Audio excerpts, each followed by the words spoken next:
अस्सलाम वालेकुम दोस्तों, मेरा नाम है बिलाल और आप देख रहे हो मेरे यूट्यूब चैनल बिलाल इन्फो। दोस्तों, कोरोना वायरस से सेहतयाब होने वाले शख्स ने अपनी बीमारी के एहसासात और जज्बात के बारे में बताया है। तो सबसे पहले इस शख्स का वीडियो प्ले करते हैं, फिर बाद में दोस्तों मैं आप लोगों को इसका ट्रांसलेशन उर्दू में करता हूँ।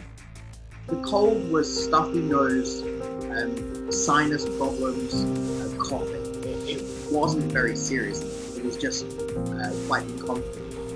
The flu, when I had the flu symptoms, that felt like I'd been hit by a truck. It was quite debilitating in regards to just generally feeling unwell. The lights were affecting me, sound.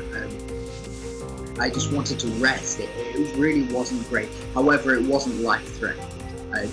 The time when I had pneumonia, that's the point where it was getting quite serious.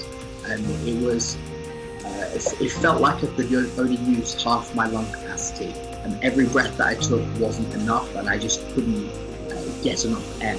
Also, it sounded like I was breathing through a paper bag, and it sounded like there was just stuff in my lungs that just wouldn't go away. Everything's changed from how we go shopping to how we manage that. दोस्तों, चीन के शहर Wuhan से शुरू होने वाले corona virus ने अब दुनिया भर में अपना कदम जमा लिए है। दुनिया भर में इसकी हलाकतों की तादाद 5,000 के करीब पहुंच गई है, जबकि इससे मुतासरा लोगों की तादाद 1,30,000 से तजावज़ कर गई है। इसी दौरान सेहतयाब होने वाला एक शख्स ने बीमारी के दौरान अपने एहसासात और जज्बात के बारे में बताया है।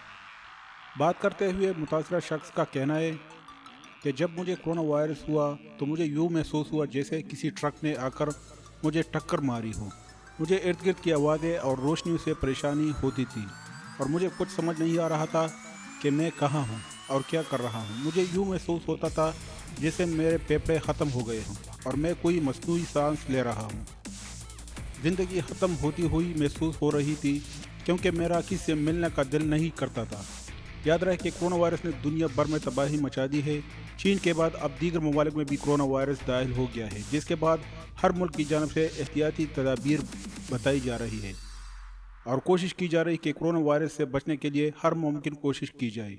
दुनिया भर के माहिरीन की जानब से कोरोना वायरस के इलाज वैक्सीन तैयार करने की कोशिश भी की जा रही है, लेकिन अभी तक इसमें किसी किस्म की कोई कामयाबी सामने नहीं आई है। कहा जा रहा है कि इसका इलाज मिलना नामुमकिन हो गया है क्योंकि इसके फैलने की रफ्तार बहुत ज़्यादा है और अगर इसकी वैक्सीन तैयार करना शुरू भी कर दिया जाए तो भी इसको तैयार करने में बहुत ज़्यादा वक्त लग जाएगा। दोस्तों, उम्मीद करता हूं कि आज के हमारी वीडियो आप लोगों को पसंद आई होगी। अगर आप लोगों को वीडियो अच्छी लगे तो प्लीज़ इसको लाइक कमेंट शेयर करें।